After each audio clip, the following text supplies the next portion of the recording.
Hello everyone, this is your host Paul Gaither. This is 2K5 as you can tell, and this is kind of a follow-up video of the previous one I made just days ago, and it is again in honor of Dying Chise. Go check out their channel, like, subscribe if you haven't already.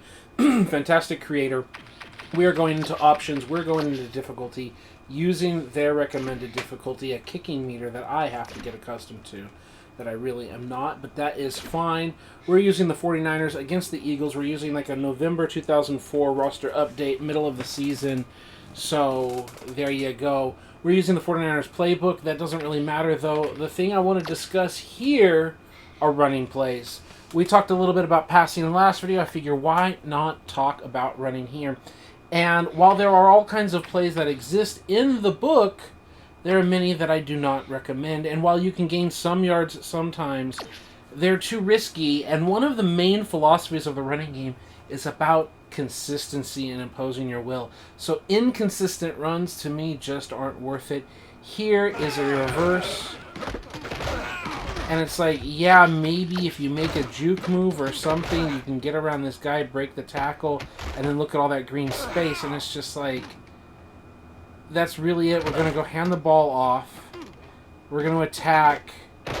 And that's what we're going to get. Like, not what I'm looking for. I'm trying to press the start button to get out of the menu, but I think there's a problem with the start button in the emulation or whatever, backwards compatibility. But yeah, the reverse, an interesting football play in real life, not recommended in 2K5. And variations of it. Here's the toss reverse week. So the toss variation of it. Toss and then handing it off to Lloyd. And even when we broke the tackle, and I hate going into replay because then it's going to be hard to get out of it, is, yeah, we got our broken tackle. And we're still not getting what we want. So, personally, not a fan of the reverses. But it goes beyond that. Personally, not a fan of the draw, right? Now, here, the draw is really unlikely to work because they're really pressed up. Like, the deepest safety is inside the 10 yards to gain.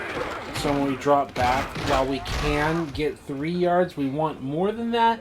Now here we see they're really backed up, trying to respect the pass. So you're like, oh, well, you should draw. And we actually got fewer yards when they were backed up in pass defense than they were in our face in run defense. And some of it, again, has to do with the blocking, 77. The left tackle just kind of not doing anything. And here we are. So can you gain yards on reverses? Can you gain yards on draws? Yes, you can. I like consistency in my run game. Another one that I like in 2K8, but not really 2K5, are the weak zone runs. So are we going to run into the same problem as before? I could use the charge, like there's the shoulder charge Y button, and then there's like tapping, holding the charge, and then really blasting the safety here. But again, what is the goal of this play? I mean, we've got various issues here when it comes to wide receiver blocking and all of that. But one of the things that we're going to see time and time again, especially in 2K5, is this whole, we're going to sidestep, we're going to start, we're going to definitely do zone running, and then whoop!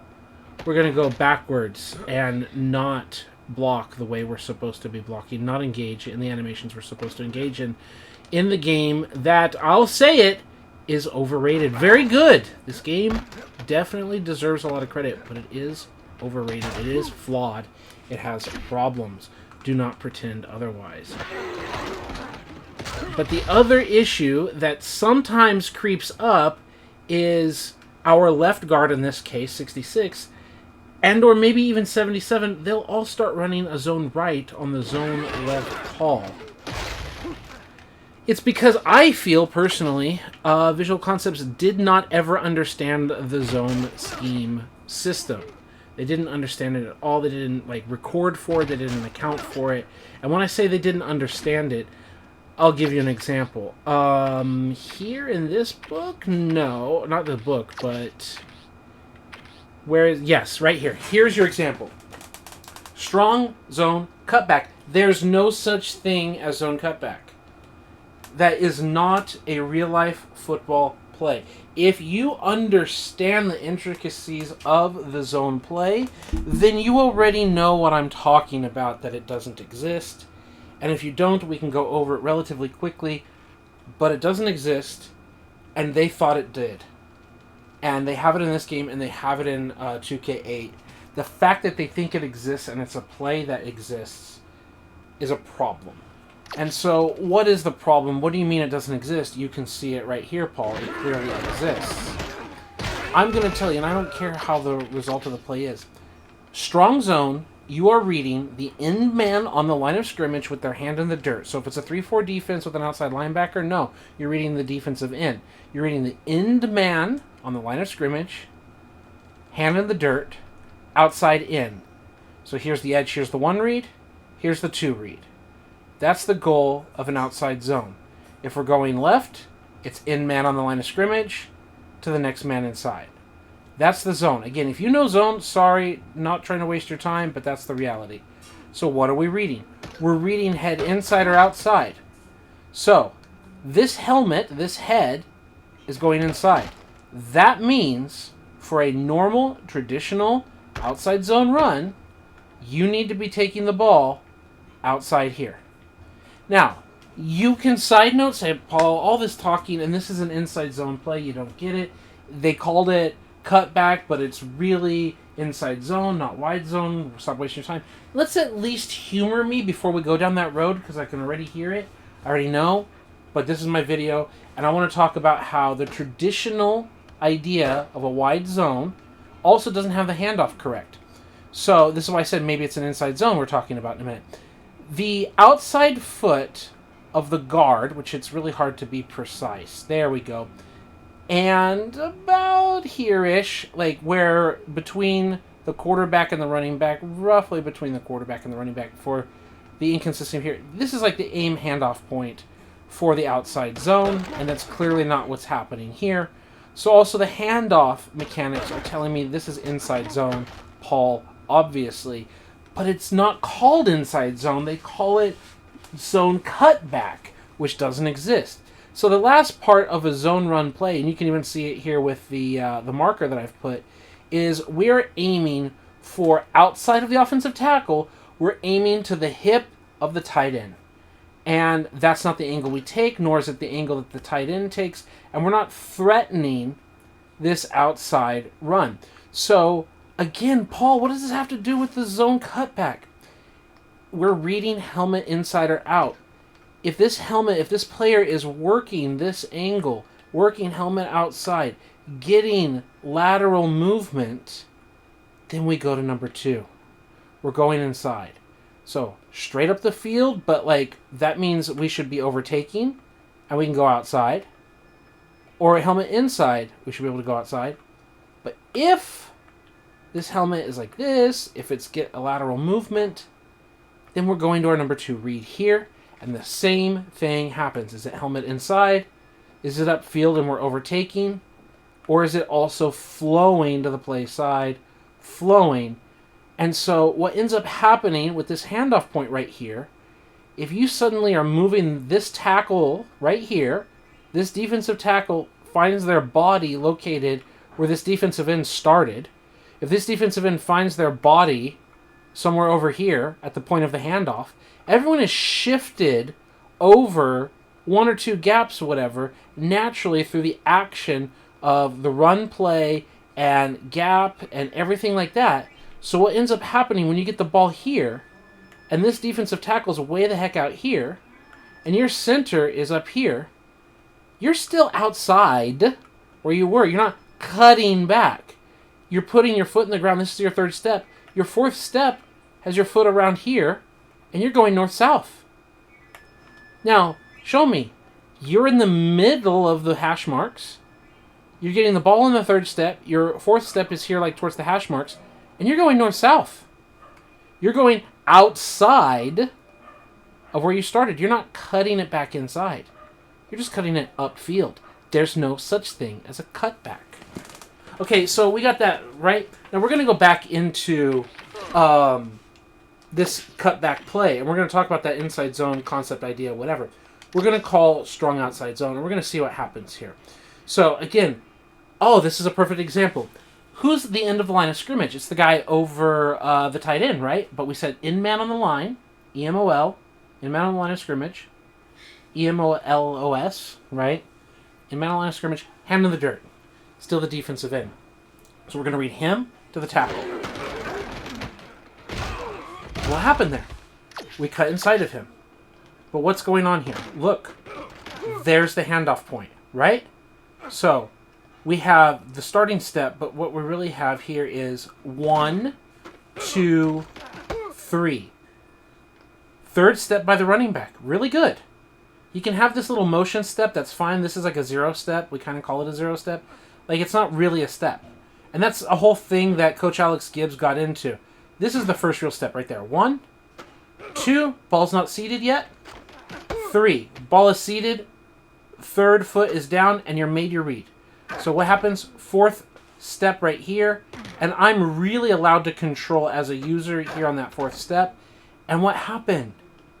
We're reading the helmet. It's outside our guy. We are outside our guy. So what are we doing? Fourth step is still on the ground. Still on the ground. We haven't gotten the fifth step yet. And we're going inside. We're splitting it. We're not trying to force this, bouncing it around the edge. The natural instinct that I've learned through learning zone play is this thing needs to go inside 78. Like, we're straight on that line. We're on that path, aren't we? If we keep on that path, we're going to run into our guy. We can try to force it and bounce it out.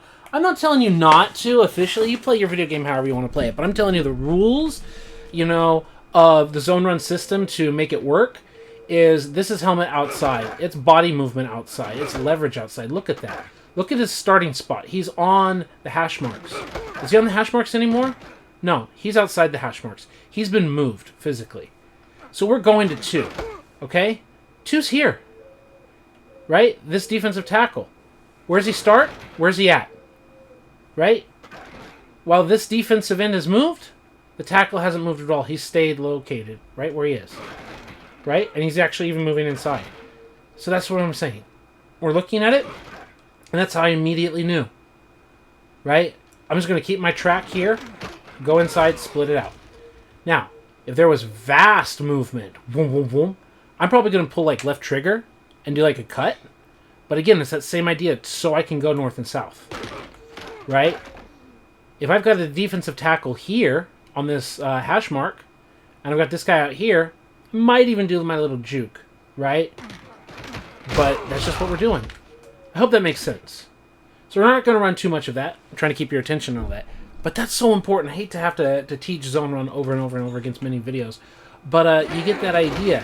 And there we are. We're getting the 4 yards, right? It's 2nd and 6, right? First down, incomplete pass. 2nd and 10.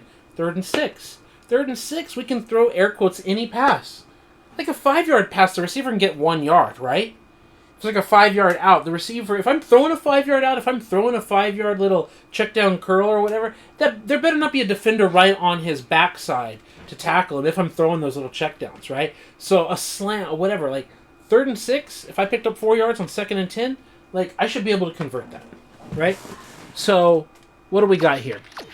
We're looking at it and it's the same thing. Body outside, we're just going north-south. We get the little like bump in the back. Right, we're running the play. So, those 2 examples. We didn't get the defense to do all the variations, but that's not the point of the play. So, strong zone cutback, not a play that exists in real life. Now let's talk about, is it inside zone?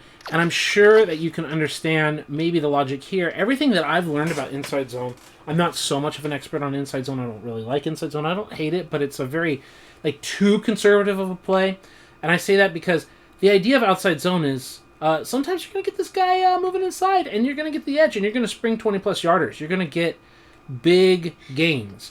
You're going to get defense overflowing. You're going to cut inside. You're going to shoulder charge someone. You're going to go Terrell Davis to the house. You're going to get a bunch of yards inside. Wide zone.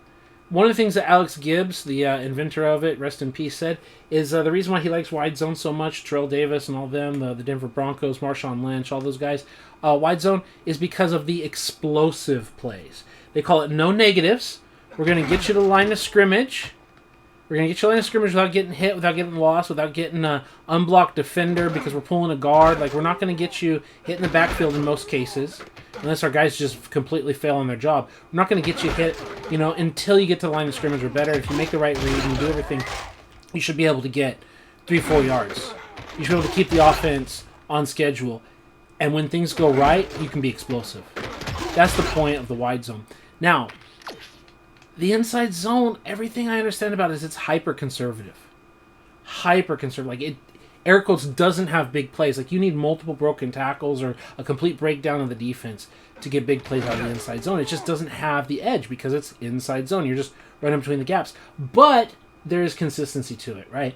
And my understanding is you're pretty much reading 1 to 2 or 1 to 2 if you're going left or you're going right. And you're creating doubles inside and you're just trying to get some kind of run. So if that's the idea here, if we're trying to put the center on that defensive tackle, if we're trying to put our left tackle on the other defensive tackle, if we're trying to do that, and we're just trying to read 1 to 2, it's like, yeah, here's like an A-gap run for 4 yards, right? I mean, it makes sense, right? Inside zone, they just misnamed it, right? And it's like, we're not really truly getting the double team, but he's going to the second layer, and it's just running north-south. Right? And if we've got like wide movement, then we cut back up in here. I guess that's why they want to call it that, but it's inside zone. So it's like it doesn't exist by name, it does exist by concept, but they still don't quite understand it. And sometimes you just get sucked into animations, right? But we can see the defensive tackle here is just getting completely moved, and the other defensive tackle is getting in our face. So we're kind of cutting it here. And you could argue that we want to go wide, but like, what are the rules of it? Are the rules to go from 1 to 2, or are the rules to go from 1 to outside? Like, what's the goal? Is the goal to bounce it out, or is the goal to go right up the gut, right? So you've got that issue, and if they're all leaning, are they even doing the right technique, right? Is 77 like cutting off so 66 can cut up and get to the linebacker or whatever? Like, what is the strategy here?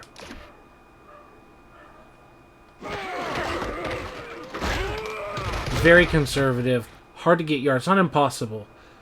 This is one of those looks where you'd probably just go wide zone, right? So that's another thing let's check out. Let's go to the options, no, the game plan, and let's go to the audible manager, offensive audible, doubles, and let's have, where's the strong outside zone? And strong zone cutback. Listen up, Gray 59. Listen up, Gray 50. Listen up, Gray 59. I clicked too quickly through that. Listen up, Gray 59. Do we have it? No, we don't. Listen up, Gray So 59. maybe we'll have it the next time around. Right, we have to break tackles to get something. All right, so now we have 4 defenders right of center. So now do we have it? Listen Yes, up, we do. Goal 44. Listen up, goal 44.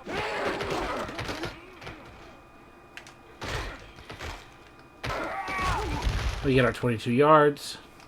Listen up, goal 74. And it's just all these alignments, like it's hard to force the inside zone if we're just seeing 3 defenders right of center versus our 3 blockers right of center, which means like we're completely manned up and we should have like big gains.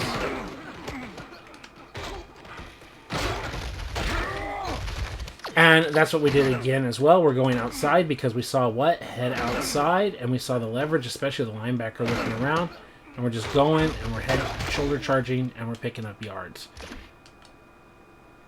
And we would just keep doing this over and over again. So strong zone cutback doesn't exist, but if you remember, it's supposed to be inside zone. Still not a fan of it. It's a decent play if you just remember that it's misnamed. But it's still just very conservative. And I say more conservative than, let's say, weak dive.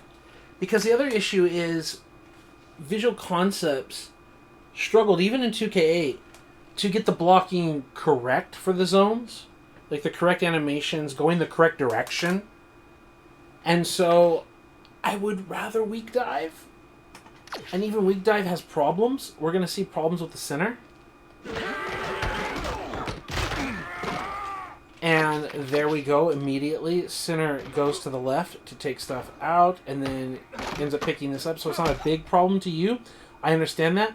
Without the linebacker getting in there, there's so many times that we see this initial first step, this movement, and then whipping around and going the opposite direction to double team the backside. So that is another problem in and of itself. We may or may not get that to fire off. I'm not going to try to force it, but that is a problem.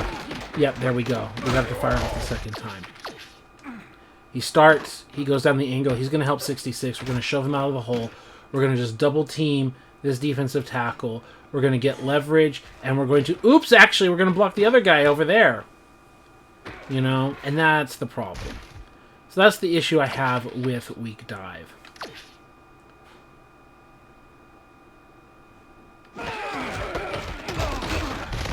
And it's just kind of a mess with this zone cutback play or whatever. We get the ball handed off right here. And you say, oh, there's a giant gap right here, Paul. Come on. I just got control right now. You think I'm going to be able to jump sideways? Like maybe jump cut with the right trigger at the right moment to maybe? And then it's like, no, the game, even its animations take me to that point. Right?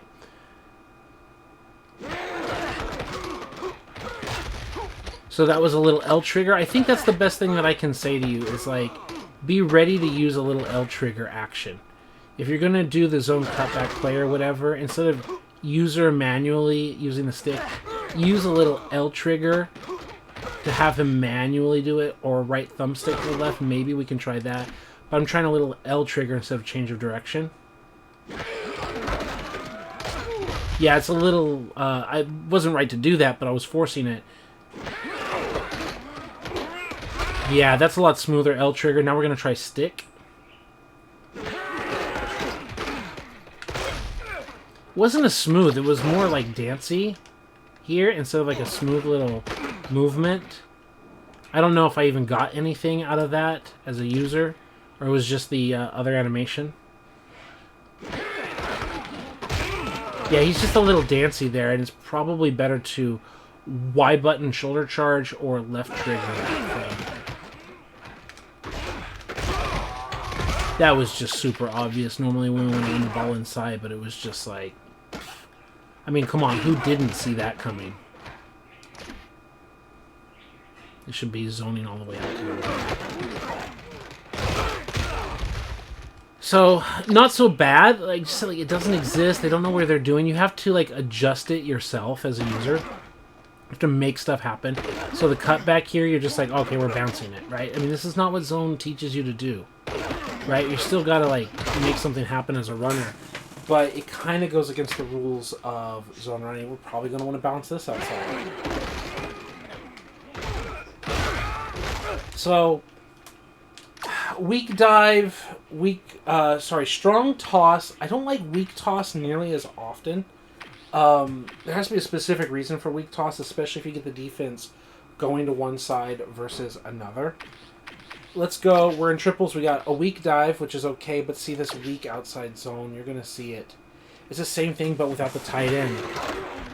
Right? And we're just going to get completely screwed there, and there's not much we can do about it. Head is outside. He's just completely destroyed on the block.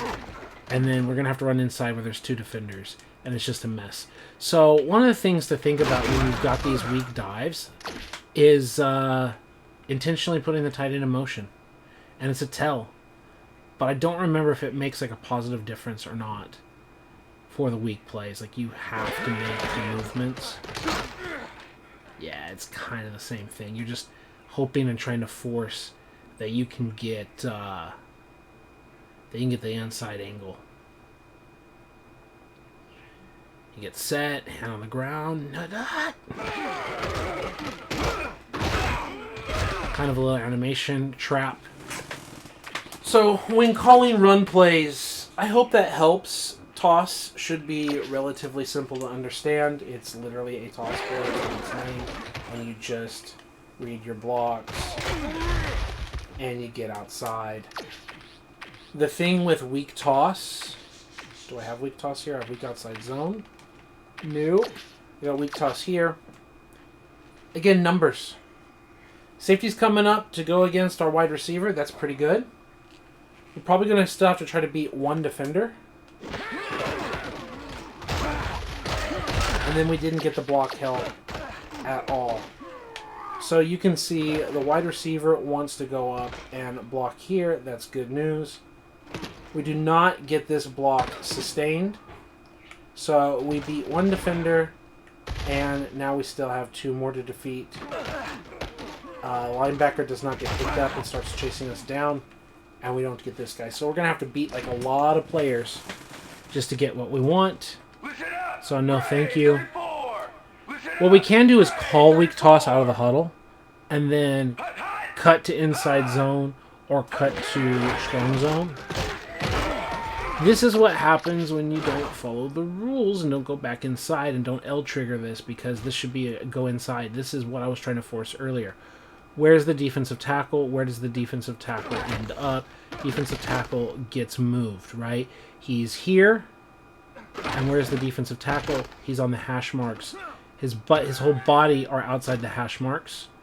And it's not because he's chasing us. Even the animation of the blockers are pushing him on the ground, way outside. See where the arrow is, where he started? And see where his body ends up? Regardless, like, he's not chasing the running back. He's getting blocked. That's just full block animation, double team. See where his body ends up, way out there, right? And it's like, yeah, I guess we gotta, like, try to be ready to L-trigger this. Check, Gray 44! Check, Gray 44! And so, yeah, I hope that helps when it comes to running the football. Strong toss, weak toss, cutback is really inside zone, strong outside zone. I do not like weak zone unless you put the tight end in motion, which is a tell, but you can also interact with that in terms of like strong toss, weak toss. You're playing against another human, which you probably aren't doing in today's day and age, and how you want to manipulate some of your passing plays. Hope that helps with running the football. Weak stretch, I think we still want to move the tight end. I don't have a lot of confidence in fullbacks here in this game. Their blocking is oftentimes just a confusing looking mess. Compared to 2K8, which got a lot better, yeah, here it's just like trailing around and doesn't know what he's doing and doesn't do anything. And it's like, why are you even on the football field? What is your purpose? We've got the weird alignment by the offensive line, but who cares? Once in a while, the fullback will get one of those, like, just good blocks. Just goes outside and he gets his guy like that. But do you know how often I find he'll just run by 55 and he'll start going after the safety, or he'll try to whip back and go for number 50, the middle linebacker? Like, it's kind of ridiculous how often we see that. The other thing here, like, this defense is stacked so they can protect the weak run, but they don't have a lot of protection against the stronger runs. So we've got strong ISO. Check, go 51! And that's because with the fullback and the tight end, we're plus to the strong side. And again, we're plus over here. But it's just not the most reliable thing in the world. Like, we're just putting a wall of bodies out here right at a certain point. But I've seen the fullbacks fail so often in, this is the, this is the reset. LB button, I think white button, resets it. The fullback is just so unreliable. That's a little bit of unreliability right there. He's leading the way. So, kick out 55. Let me run behind you. And now you're peeling back. Like, you're peeling back and you're not even blocking the guy you made contact with. Right? He's making physical contact and he's just like running in place. Not actually acknowledging that he touched someone.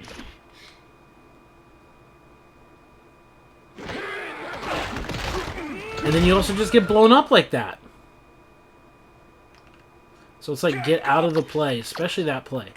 Like, they've got this edge, and you've got no one to meet them. Don't trust your fullback to make it.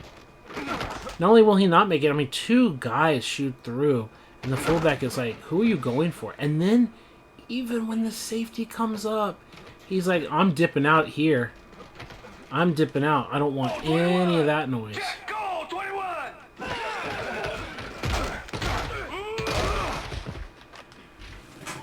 And we're looking at half an hour, and that's probably a good time to cut this video off. I think that helps. We haven't even talked about weak bellies or traps or anything else. But the fact that you watched this far is appreciated. I hope that helps with the running game.